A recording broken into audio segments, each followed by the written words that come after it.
زلزال المغرب.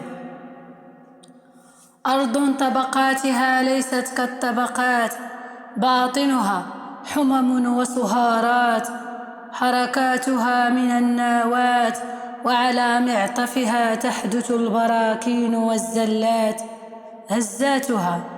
هزاتها تهتز خارجا، على سطح قشرتها اهتزازات.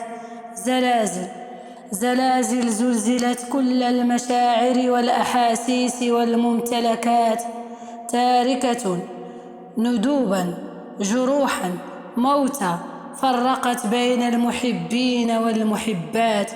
في ليل سبت صاحت كل الحيوانات على بعد آلاف من الكيلومترات، نبحت كلبة الجيران وصاح ديك بوادي الخلوات، هرولت كل نفس فرار من الموت للنجاة على طرقات نامت بأفرشة من حجار الممرات.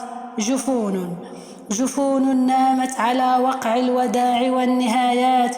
ديك ودع صاحبه من جبال الأطلس بحزام الغابات، صاح على وقع دمار دمر البيوت والآتات. شهداء زلزال المغرب فقراء من كل الحاجات، في مغرب منسي من البنى والترفيه والملذات، لم ينسه الله يوما من العفة والخيرات. أكتاف نبشت من تحت الأنقاض الجرحى والأموات، رجال بدعوة ملكية تسابقت مع الزمن والعقبات، إخوة عربية تضامنت من كل الدول والجهات.